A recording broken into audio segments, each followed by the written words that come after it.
De volta no Bispo Fé em Família, agora a gente vai falar da sua alimentação. Parece que não, mas sabe essa dor de cabeça, essa enxaqueca, dor nas costas, daqui a pouco, sabe, essa dor que anda, o que é isso? Teu corpo pode estar totalmente inflamado. E da onde vem essa inflamação? Da sua alimentação. Hoje o Dr. Roberto Navarro, que é nutrólogo, médico clínico geral com título de especialista em nutrologia pelo Conselho Federal de Medicina e Associação Médica Brasileira e também filiado à ABRAM, Associação Brasileira de Nutrologia. Ele é formado pela Universidade Federal de Juiz de Fora, Minas Gerais, com residência em clínica médica e também é pós-graduado em medicina do exercício e do esporte pela Unifesp. Também tem pós-graduação em genômica nutricional. Há mais de 30 anos está cuidando do seu alimento, cuidando de você. Tudo bem, doutor? Que prazer te rever. Bem-vindo aqui de volta. Obrigado pelo convite. Prazer estar aqui. Prazer é todo nosso. Doutor, parece que a gente está na era da informação e as pessoas têm informação sobre tudo, né, doutor Roberto? Mas negligenciam a qualidade do que se alimenta. E é verdade, até porque uma má alimentação é capaz de gerar muito risco para a saúde. Muitas doenças, né, a própria obesidade, doenças cardiovasculares, doenças inflamatórias intestinais, podem ter correlação com uma alimentação inadequada. A gente brinca muito na nutrologia, a gente usa um jargão que a gente diz, às vezes a gente não sabe quem é o pai da doença, mas a mãe provavelmente está sendo uma má nutrição. Muito então, realmente, bom, a gente precisa prestar atenção no que a gente põe na mesa. Essa eu nunca tinha ouvido. Então, olha em casa, hein? Presta atenção nessa frase. Como é que é, doutor? Às vezes a gente não sabe quem é o pai da doença, mas a mãe provavelmente está sendo uma má nutrição. Uma má nutrição. E às vezes tem mães que realmente não deram educação alimentar nenhuma, come do que é prático, todo mundo hoje diz, eu não tenho tempo. Mas a hora que a doença chega, você vai ter que parar, né, doutor? É verdade, é verdade. E não é tão difícil a gente ter uma alimentação saudável, bispo. É questão de boa vontade, bom senso, preocupar com o que de benefício traz a boa alimentação. E a gente tem que começar ensinando os filhos, óbvio. A gente não pode delegar isso para segundo plano, não. A gente precisa de ter o bom senso. Comer comida de verdade, né? Comida que tem vida, né? A gente está trocando com a comida que a gente sempre teve contato, legumes, verduras, frutas, cereais, boas proteínas, peixes, ovos, bons lácteos e trocando por alimentos ultraprocessados. Que não pode nem ser considerado alimento isso aqui, né, doutor? Alguns a gente chama de produto alimentício. Olha só. Quando a gente ingere uma margarina, eu falo que tudo que não tem na natureza é um produto alimentício, né? Uma margarina que você compra, né, um salgadinho de pacote, um salgadinho de milho. O milho é um alimento, tá? Ok, é um cereal. Mas um salgadinho de milho, se tiver 1% do milho ali, é muito. A gente chama de ultraprocessado porque os nutrientes daquele alimento foram retirados ou perderam-se muito. E o que foi acrescentado ali foram corantes, realçadores de sabor, conservantes. Isso a gente chama de alimento ultraprocessado, né? E doutor, você trouxe aqui alguns alimentos que podem causar muita alergia, né? Então, às vezes a pessoa está falando assim, doutor, eu bebo leite e me dá azia, me dá queimação. Isso pode ser algum sintoma? Sim, sim. Quando a gente fala em inflamação, bispo, acho bacana falar isso. Quando a gente fala em resposta inflamatória do corpo, a inflamação, quando ela é muito pontual e passa logo, ela não traz problema, seria até uma resposta do sistema imunológico para algum fator de agressão. Quando a gente tem uma infecção, um corte, a gente aciona a resposta inflamatória para cicatrizar aquele tecido, para expulsar os invasores. E está tudo bem. Aí tudo bem, mas quando você tem uma resposta inflamatória que fica sendo frequentemente ativada, sem ser por esses exemplos que eu dei, aí você vai ter grandes problemas. Então, a gente tem, sim, muitos alimentos que podem levar a uma resposta inflamatória exagerada. E um ambiente muito inflamado, ele é muito propício para muitas enfermidades, mas também para o câncer, não é, doutor? Totalmente, totalmente. Se você já tem uma doença inflamatória, por exemplo, se você tem uma artrite, você tem toda a inflamação do corpo, vai ficar exagerada numa alimentação pró-inflamatória. Então, você vai piorar os seus sintomas de inflamação se você tem já uma inflamação por uma doença específica. E a alimentação pró-inflamatória, nós vamos falar sobre isso, vai piorar muito o quadro. E a resposta inflamatória repetitiva tem correlação, sim, bispo, com doença cardiovascular e com câncer. Olha então aí. pode trazer grandes problemas, sim. Então não é só, ai, mas eu não tenho tempo, ai, mas isso aqui é mais prático. Será que é mais prático? Ou será que você está negligenciando a tua saúde e trazendo uma complicação aí no teu futuro tão grande, porque uma hora a fatura chega, né? Aos 20 anos tudo bem, né, doutora? Aos 30 anos tudo bem. Quando você começa a passar dos 40, começa a chegar. Entrou no Zenta, né? Quando você entra no Zenta, a fatura vai chegando. Não, vai sim. E a gente tem várias situações onde o alimento pode aumentar a inflamação ou ser inflamatório mesmo. Primeiro, quando você tem alergia a ele. Se você tem alergia a leite, se você tem alergia a ovos, se você tem alergia a peixes, a crustáceos, todo alimento que você é alérgico, você tem que evitar mesmo. Senão ele causa uma resposta inflamatória. Tem momentos em que a inflamação pode surgir e você não é alérgico ao alimento, mas é hipersensível ou digere mal aquele alimento. Então parece que é a mesma coisa, mas são metabolicamente são eixos processos diferentes. A alergia é uma reação do sistema imunológico extremamente rápida e grave contra um invasor, que é a proteína daquele alimento. Então quem tem alergia sabe que não pode ingerir. Mas a hipersensibilidade, a intolerância, ela é mais sutil. Por exemplo, eu trouxe aqui o leite, tá? Se você digere mal a lactose, que é o carboidrato do leite, mesmo que você não seja alérgico ao leite, alergia ao leite de vaca, a gente descobre na infância, é um quadro gravíssimo. Que jamais pode ingerir o leite, né? É alérgico à caseína, que é a proteína do leite. Mas a lactose é o carboidrato do leite. E a gente precisa digerir através da produção de uma enzima que a gente tem no intestino, que chama lactase, que digere bem a lactose. Se a gente não tem essa enzima em níveis adequados, isso pode começar na infância ou iniciar na vida adulta. As pessoas podem não ter intolerância à lactose ainda na infância, mas chegar a uma certa idade passa a ter. Por que isso? Por genética. É como se fosse uma produção de lactase no intestino gradativamente menor ao longo dos anos. É uma produção que vai caindo ao longo do tempo. Isso é geneticamente pré-determinado. Agora, tem como reverter, por exemplo, algum processo inflamatório com um bom cuidado do trato intestinal? Probióticos, pré-bióticos? É o que a gente mais estuda hoje, Bispo. A gente está estudando muito hoje a influência da nossa microbiota, da nossa flora intestinal, na saúde do corpo como um todo. E se você atrapalha a sua microbiota a ficar equilibrada, a gente chama isso de desbiose intestinal, você piora muito as respostas inflamatórias. E o que causa uma desbiose intestinal? A alimentação muito rica em ultraprocessados, em corantes, conservantes, aditivos, uma alimentação ou o uso muito frequente de antibióticos, o uso muito frequente de anti-inflamatórios. O estresse emocional, hoje os estudos mostram que altera um hormônio chamado cortisol, que pode alterar a microbiota intestinal. Olha só, E uma vez com essa tal desbiose, isso traz grandes prejuízos na resposta inflamatória. Então, o ideal, depois que a pessoa passa por um tratamento com antibiótico, é fazer o uso do probiótico por um período, doutor? Sim, hoje a gente só pede para esperar um pouco. Quando você, logo em seguida, depois do uso de um antibiótico, já quer usar o probiótico, mesmo sendo boas bactérias, esses probióticos, eles podem, no início, pós-infecção, ainda atrapalhar. Isso é uma coisa nova. Primeira vez que eu estou ouvindo. A gente pode e deve, sim, repor, mas esperar pelo menos uns 30 dias, depois do final do antibiótico. Aí sim, pode usar algumas cepas específicas para recompor um pouco a nossa microbiota. A nossa microbiota responde muito mais aos alimentos do que só dar o probiótico. Então a gente tem que ingerir fibras, ter uma alimentação bem legumes, verduras, cereais integrais, boas frutas, a casca das frutas são boas fibras, e com uma alimentação rica em fibras a gente tem uma microbiota totalmente protegida. E não vai precisar usar medicamento constantemente como o... Agora, doutor, vamos falar um pouquinho da farinha. A farinha está em tudo, né? Por que a gente está falando muito das farinhas, né? Da farinha branca. Né? Refinada? Primeiro que as farinhas são ricas em amido, todas elas, a de trigo, a de milho, a de arroz. Quando a gente ingere um amido muito refinado, ele vai sendo absorvido no intestino muito rápido.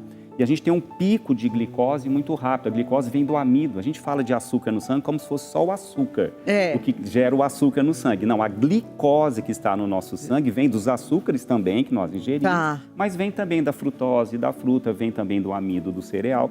E as farinhas brancas, elas são absorvidas tão rápido, a glicose que ela gera no sangue é tão intensa, que isso aumenta o pico de um hormônio chamado insulina. Esse excesso de insulina no sangue é pró-inflamatório. A gente sabe que isso traz prejuízo para a saúde. Tá. Então, isso já é um fato. Então, quer dizer, quanto mais rápido sobe, aquele negócio, quanto mais alto, pior a queda, né, doutor? Por aí. A hora que cai essa insulina, a pessoa tem o episódio compulsivo, episódio até emocional, Sim, não também, é? Também. E a glicose em alta concentração no sangue, ela traz lesões nas proteínas que formam os nossos vasos sanguíneos. A gente chama de glicação das proteínas. Por isso que os diabéticos têm muitos problemas de circulação sanguínea, pelo excesso de glicose no sangue.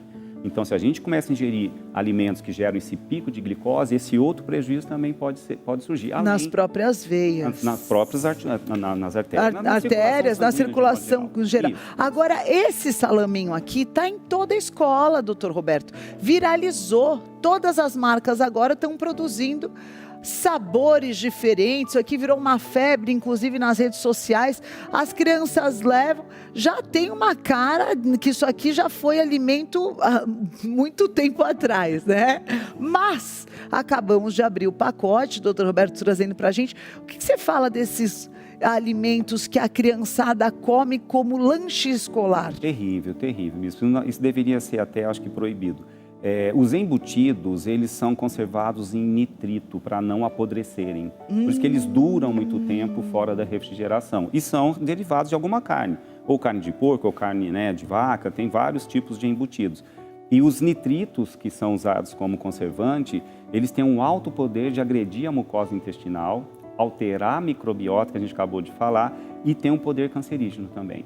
Então, populações que ingerem muitos alimentos ultraprocessados e muitos embutidos, existe um risco maior de câncer intestinal, um risco maior de doença cardiovascular. E isso tudo por trás tem a inflamação. Só linkando aqui a farinha, para a gente esquecer, sim, é verdade. verdade. Falar do glúten. Sim. A farinha de trigo é rica numa proteína chamada glúten. Sim. Tem pessoas que são celíacas, que não podem com glúten. Se ingerir farinha de trigo, vai ter um problema inflamatório enorme no intestino. E tem pessoas com hipersensibilidade ao glúten, que a gente chama de hipersensibilidade não celíaca. É um quadro muito interessante, porque os exames para diagnosticar a celíaca são normais, não tem nenhuma alteração. Tá. A doença celíaca é diagnosticável por exames específicos, até 2% da população mundial pode ser celíaca. O hipersensível ao glúten não celíaco, ele não tem esses exames alterados. Mas é um quadro clínico que mostra que ele tem. Quando ele come com frequência o trigo, ele pode sentir estufamento, exacerbar dores de cabeça, dores articulares. E quando ele evita ou diminui, uma vez só por semana, quem ingere glúten, eles referem melhoras. Isso no consultório é muito frequente eu fazer esse teste com esses pacientes. Olha, doutor. Tá? E a gente chama de hipersensibilidade ao glúten não celíaco, que é um quadro... Gente. Opa. Peraí, tem algum celular aqui, James? Tem que ver se eu tinha desligado o meu, não sei se é o meu acho que é algum tá ali. que ficou esquecido ali dos meninos. Corre ali, Gui. Ah, tá. Achei que fosse o meu. Não. Modo avião. A gente põe em modo avião. Tá certo. Tira esse celular daí, vamos lá. Vamos lá. O glúten é verdade, né? Ele pode ser bem prejudicial, tá? Então a gente tem... O que eu acho que a gente deve maneirar no glúten, eu não vou dizer excluir. Tá. Mas eu acho que é um alimento que vale a pena a gente não consumir com tanta frequência. Fica atento. Fica atento, né? E ficar atento aos sinais de cólicas, estufamentos, diarreia, piores de dores no corpo. É muito frequente. Pode estar associado. Pode. E a pessoa que está num quadro inflamatório, doutor, é ideal que ela vá eliminando esses alimentos inflamatórios até ela sentir mais bem-estar, doutor? Sim, total. E começar a balancear. Na verdade, existem maneiras de fazer do alimento um anti-inflamatório natural. Quais são essas maneiras, então, doutor? Primeiro, se a gente ingere uma proporção de gordura ômega 3 bem bacana em relação ao ômega 6, o ômega 6 é uma gordura encontrada na gordura animal. Tá? Então, por isso que eu até trouxe aqui a manteiga, tá? Para dar como exemplo de gordura animal, mas estou falando também de um leite integral, de uma carne gordurosa. A gordura ômega 6, a gente chama de saturada, uma delas a gente chama de saturada, hoje os estudos mostram que ela é pró-inflamatória, porque ela ativa genes pró-inflamatórios no nosso corpo. Então, quem é comedor de muita gordura animal, acha que o problema está só no açúcar e no carboidrato, e exagera na gordura animal, exagera nos óleos vegetais, que também tem gordura ômega 6. Os óleos que eu falo, os óleos que não são, não o azeite, mas de girassol, de soja, de canola. Ali, né, que são fontes de ômega 6. A margarina é fonte de ômega 6. A gordura animal, fonte de ômega 6. A ômega 3 presente na linhaça, nos peixes, na sardinha, ela aciona vias anti-inflamatórias. Então, o que a ciência mostra? Populações que comem uma proporção muito exagerada de gordura ômega 6 em relação à gordura ômega 3, tem mais inflamações, mais respostas inflamatórias. Eu diria que é muito típico da dieta ocidental, aquela dieta rica em manteiga ou em leite integral, em queijos amarelos, em carnes gordurosas, em óleos vegetais, e pobre em peixes. Pobre em peixe. Agora imagina você em casa que toma o café da manhã do brasileiro. Qual que é o café da manhã do brasileiro? Quando você viaja, você vê no café da manhã ovos, bacon. Pão com manteiga. O que a gente come? Café com leite e um pão com manteiga. Quer dizer, inflamação pura, né? Inflamação pura, principalmente se você... tiver o leite... Se você tem problemas com leite, tem problemas com a hipersensibilidade ao glúten, aí você está juntando a fome, né? Com a vontade de comer, literalmente. Agora o Dr. Roberto Navarro vai te dar uma sugestão de um café da manhã anti-inflamatório. Você vai testar já semana que vem, já vai ver o benefício. Então, o que seria um café da manhã que vai alimentar o cérebro, que vai alimentar o corpo e que vai despertar o organismo para o dia puxado que todos nós temos? Exatamente. Olha, eu acho fantástico, por exemplo, a gente ingerir um abacate. Só não exagerar na quantidade, porque ele é calórico. Mas não você ganha peso, tá? Mas não vai fazer usar um abacate inteiro. O abacate, fazer uma vitamina de abacate com açúcar. Não é isso. Não vale. Não vale. Comer meio abacatinho ali, né? Não vale. O abacate tem glutationa, tem gordura ômega 9, que é a monoinsaturada, que são consideradas anti-inflamatórias, né? Então, acho que um abacate é uma boa opção. A linhaça é uma boa opção. Já põe no abacate. Fibra, ajuda a microbiota e ainda tem ômega 3. Um ovinho, doutor? Um ovinho, ok, sem problema nenhum. Um ovinho que não seja frito. Não, né? Ou cozido ou pochê, tá? Pochê é uma delícia. Não é legal, né? Não é legal. É muito bem-vindo. Ou um ovinho mexido, faz um ovinho mexido. Farelo de aveia eu considero fantástico. O farelo de aveia tem beta-glucano, é uma fibra que estimula a imunidade. E que é uma coisinha que você salpica ali em cima do mamão também, total, uma delícia. Uma fruta que posso comer com a casca, uma maçã. Também. Nos Estados Unidos, um ditado que quem come uma maçã por dia visita menos um médico. One doctor away, keep the doctor away. One apple a day, keep the doctor away. Exatamente, né? Exatamente. Uma maçã por dia vai manter o médico longe. Não que os médicos não sejam uma bênção. Mas porque vai precisar menos. Vai precisar menos, né? Porque uma coisa importante que eu queria falar para você que está em casa, que a internet hoje está muito perigosa. Às vezes você vê uma pessoa que ela tem muita audiência na internet, mas ele não é um especialista. Para um médico como o Dr. Roberto se tornar um especialista, que tem relevância também nas redes sociais, ele teve aí no mínimo de 10 a 15 anos de estudo do corpo humano, de residência, de especialização, para receber esse título. Então, às vezes você vê, como eu já vi casos aqui, uma blogueira, emagreci 30 quilos, só... Cuidado, pessoal. Vai ver os títulos desse médico, vai ver a especialização, quanto ele se dedicou na saúde humana para poder cuidar da tua saúde, né? Por isso que no começo faço questão, quando a gente convida médicos como o Dr. Roberto, falar do currículo para você entender de quem que você está recebendo essa informação de qualidade. Então, eu quis entrar um pouquinho nesse assunto, Dr. Roberto, porque eu ouço... Que bom, Bispa. Que bom. Cada situação... Que bom, fico muito feliz por a pessoa vai, paga uma consulta, mas a pessoa nem residência fez ainda, né? E as redes sociais estão confundindo as pessoas. Muito. Porque existe um marketing por trás dela, agências que transformam médicos com pouco currículo em verdadeiros gurus. Né? E isso é um risco muito grande, eu acho que realmente tem que ter uma consciência. Muito grande. Você está colocando a tua saúde na mão de uma pessoa. Aí depois, se você vai para o hospital, como eu outro dia soube de uma moça que foi fazer um tratamento estético e teve um choque anafilático. Então, assim, não é brincadeira, nosso corpo reage. Então, ouça médicos que têm a qualificação como o Dr. Roberto Navarro.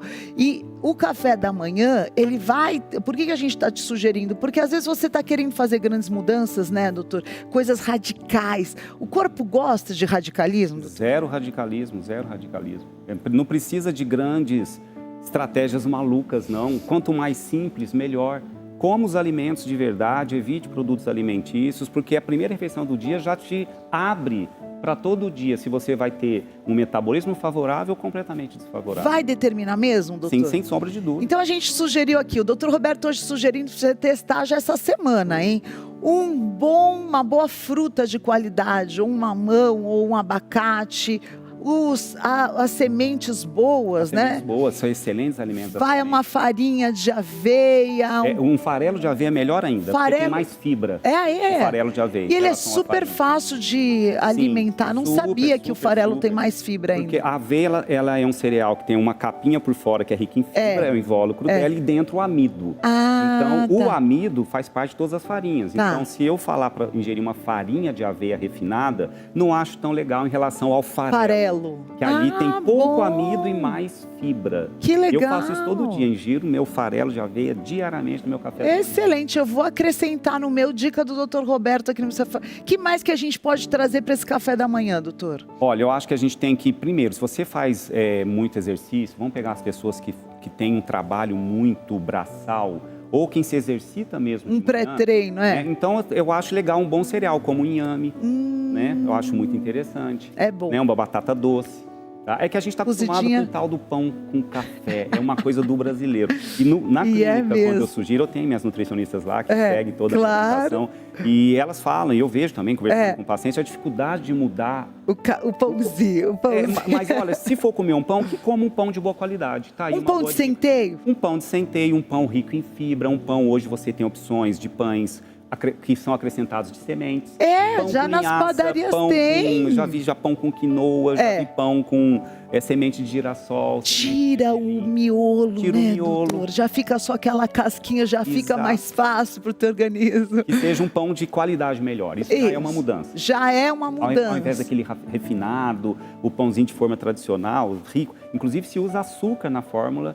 Se coloca o açúcar. Se você pegar em casa esses pães de formas bem vagabundinho, eu não vou falar, óbvio, não tem porquê. Mas dá uma olhada no rótulo, você vai ver que tem na composição o açúcar e o sal. Olha aí. Que eles são conservantes. Os dois venenos da saúde, né? Agora, para a gente finalizar, doutor Roberto, vamos falar de outra paixão do brasileiro. E o cafezinho de manhã? O café inflama ou não inflama? Não, o café não inflama. Não. Olha o café, aí. ele só não pode ser exagerado na dose, porque a cafeína, por exemplo, no café, ela, para algumas pessoas que metabolizam mais lento a cafeína, isso é um pouco genético, ficam muito irritados se ingerirem uma garrafa de café por dia. Verdade. Quando não metabolizam bem, à noite, se tomar café, não dormem. Mas o café, de um modo geral, estudado como alimento, tem mais trabalhos científicos mostrando benefícios do que prejuízo. Olha que maravilha. Dando aí até 3 xícaras pequenas 3 xícaras, né, doutor? Eu abro meu café da manhã com o meu café. Eu amo meu café. Meu Deus do céu, não me deixa sem meu café. Tudo mostrando diminuição do risco de diabetes do tipo 2, diminuição do risco de doença de Parkinson. Olha! Só não exagere na dose, eu deixo isso claro, porque senão vai entupir de café. Ainda vai falar que foi o doutor Roberto. Presta atenção, hein? São 3 xicrinhas do dia e não passa disso. Não passa disso. Muito bem. Hoje, doutor Roberto Navarro, separando esse tempo de qualidade para que você aí em casa abra o seu entendimento e crie mais consciência com relação à sua saúde, para que cuidando da alimentação vai ser a mãe da sua saúde. Aí aprendi com o doutor Roberto hoje. Adorei. Vamos cuidar bem da tua saúde, começa tudo pela boca e que você aprenda então a cuidar bem dessa adágio, que é muito triste, né, doutora? A pessoa chega conquistando às vezes sucesso, todo aquele esforço para chegar num lugar da vida e a saúde não acompanhou. O nosso maior patrimônio ainda é a saúde. É o maior patrimônio da vida. Tem essa consciência. Doutor, muito obrigado por receber, aceitar nosso convite. Muito obrigado. Imagina, eu agradeço. Para mim é uma honra estar aqui. Feliz de te receber. Obrigado, muito obrigado. Você pode seguir nas redes sociais, @Dr. Roberto Navarro. E também, para você que quiser fazer uma consulta, olha, eu preciso descobrir ao que eu sou alérgico, tenho tido uma indisposição generalizada, não sei o que é. É a sua saúde. Cuida da tua saúde. Eu sempre estou revisando os meus exames. É incrível. Baixa uma vitamina, o teu humor varia junto. É impressionante como nós continuamos formados do pó e completamente conectados com a nossa natureza humana. Então, tá aí o WhatsApp também para você que tiver interesse. E o que nós queremos é que você em casa cuide do corpo, da alma e do espírito. A gente vai para um rápido intervalo, daqui a pouquinho a gente está de volta.